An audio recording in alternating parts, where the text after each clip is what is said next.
Did you know Facebook is free on Airtel?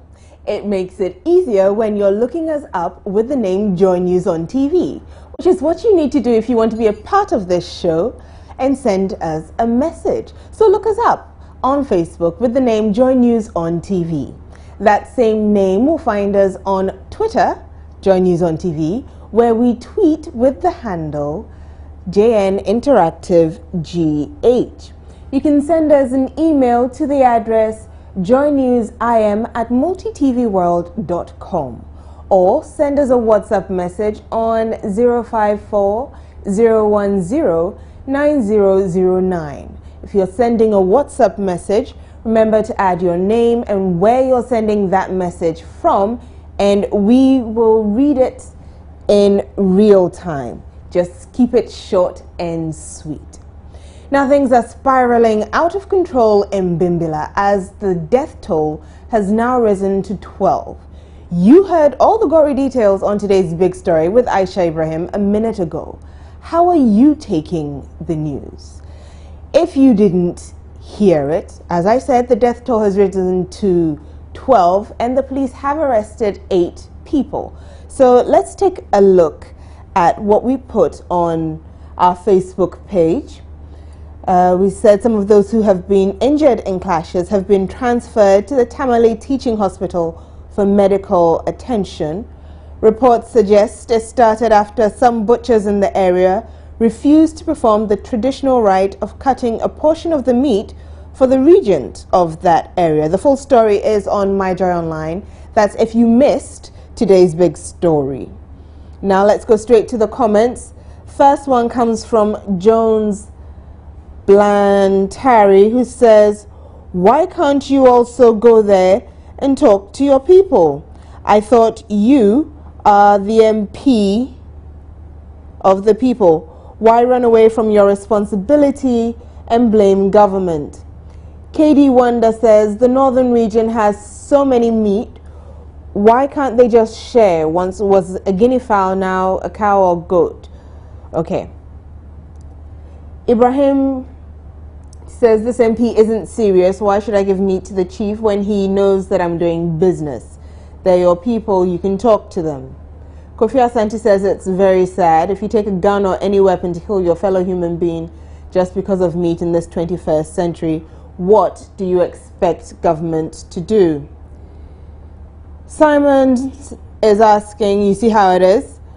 You're a common MP representing your own people. They're fighting and you can't do anything to avert this bloodbath. Rather, you're asking government to take responsibility. If you were the president who would have been in charge of the whole country, what could you do? Kwesi Budu has an answer. He says, "Get rid of all of these stupid traditions and culture. Some just don't make sense. Why do butchers have to perform this stupid rite of always having to cut a portion of the meat for the regent? Let the regent buy his own meat. It's the same with every chief. One always has to take a bottle of schnapp or gin." Freddie says, "You sit in parliament and make so much noise against the NDC. Now is the time, Mr. Bimbilla MP. Go to your hometown and talk to your people." And McCoy says, "Why do politicians always want to create confusion in a peaceful town because of power?"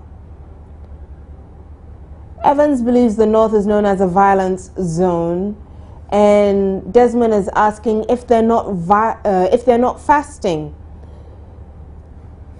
Augustine is echoing the Interior Minister's remark on violence. We have so many messages coming through on this particular issue. I can't read them all. I think I'm going to pick just 2 more and then we'll move on. Junior Gaddafi says, "God save us." And Husseini Azuma says, "If only it's the right tradition as they say, the DCE is the one to blame as he's not being fair to us." Now, right now in Ghana, it is tough to find work without the right kind of certificate. Imagine going to school, studying for years, sweating over exams, and then realizing that your certificate isn't worth the paper it's printed on, simply because your chosen institution of study isn't accredited by the National Accreditation Board. Well, the National Accreditation Board has released a list of local and foreign tertiary institutions that it says are operating without accreditation here in Ghana. Kwame Date is the Executive Secretary of the National Accreditation Board, and this is what he has to say on the issue. On their website, you will find both the accredited institutions and the unaccredited institutions as they come to our notice. Let me repeat the website: www.nab.gov.gh www.nab.gov.gh. Now, the programs are stated on the certificates. One wanted to know whether when we issue the certificate, the programs are stated. So if the programs are not there, don't enroll in them. Strengthening up, yes, the law proposals for the revision of the law have been submitted to the ministry, and they are working on it for parliamentary action.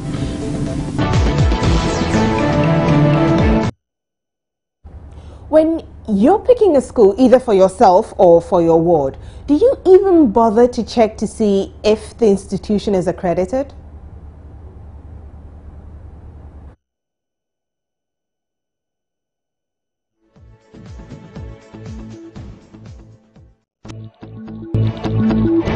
So far as I'm concerned, I know all the schools have been accredited by the National Accreditation Board.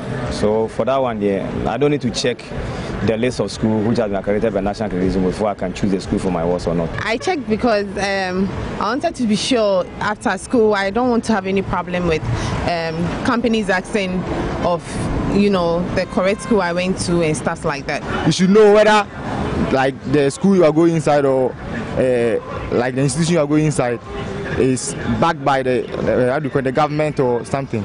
So at least if you check, it's important. It's very important, but you know, Ghanaians, we are used to those things. We don't check backgrounds of schools before we even send our relatives to the schools. Me myself, for instance, the school I went to, I didn't check.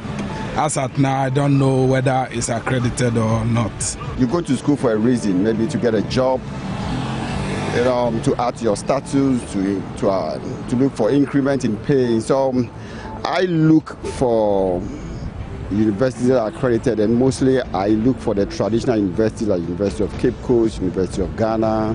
Those are the schools I love to apply for, but not. There are some of the private universities who are good, but I love the traditional universities because I know they go beyond the boundaries of Ghana to international. Maybe, who knows, I'll be going to do a course outside, and which school is this? It has to be a well-known university for which I should be able to get other admissions to do international programs in other universities outside the country.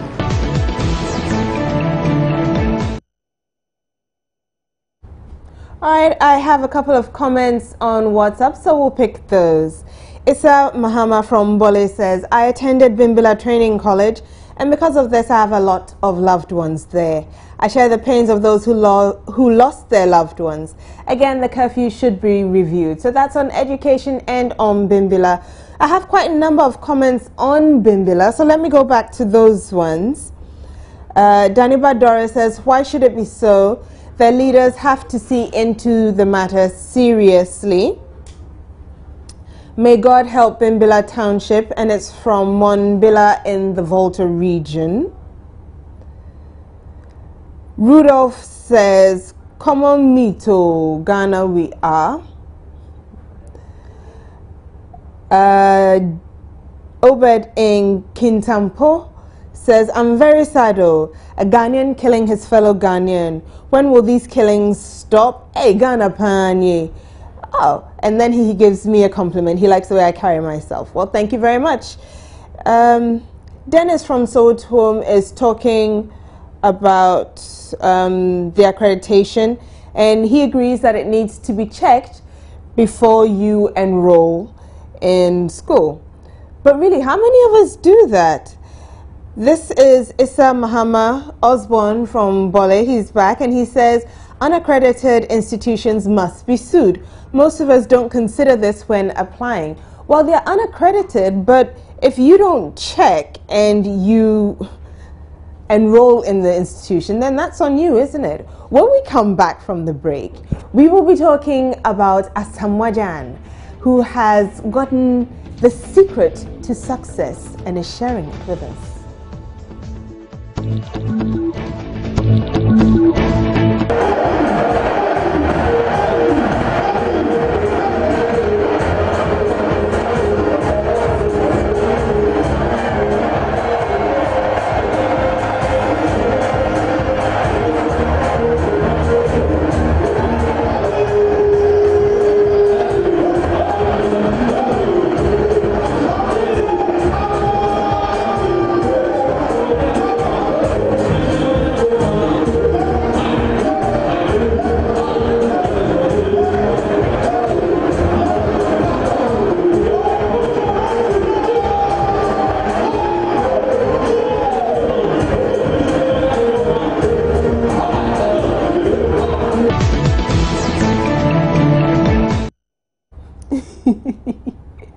Well, you tell me. The conversation continues on social media, so hit us up on WhatsApp or on Facebook. Send us an email. However you want to do it, let us know. Now it's a Friday, so let's do a flashback.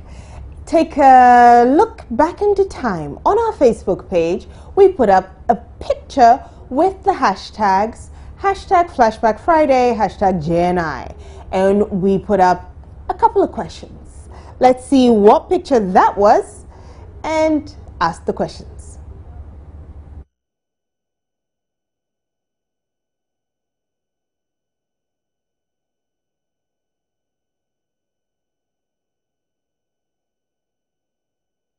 Alright, so we put up a picture of a couple of coins. We're having a bit of a technical issue, so it'll take a while before we can show it to you.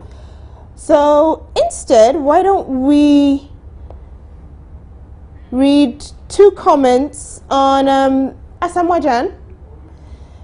When we asked, has he found the secret to success? We had John Mensah Aidan saying, we fans of football love to see Ghanaian players playing for best clubs in Europe, especially EPL, La Liga, BVB, not Chinese clubs. Okay, to that I guess I can only say burn. And Prosper Achichogui says, the man is too money conscious and is very bad. Ghanaians would love to see him in a well competitive league than those retrogressive Chinese leagues. Okay. All right, so I have my picture up and let's take a look at it and see if you can identify which coins these are. So I have a coin, fairly large, round. It's silver on the outside and gold on the inside with a cocoa, with 4 cocoa pods there. Next to it, I have 2 Phantom from drums in the middle of a large silver coin. Then there's a coin with a, oh crap, I'm terrible with shapes. 1, 2, 3, 4, 5, 6, 7 sides. Yeah? Yeah. And then there's a smaller gold coin. Yeah. So can you identify these coins and what did you use to buy them with? We've got comments. Abdulaziz says, I really missed these coins back at primary school. Kenneth says, this coin was better, especially you can use to buy food. The 500 cedis and the 200 cedis to buy nido and sugar and the 50 to buy water. Senor Kofi says, the value is the same.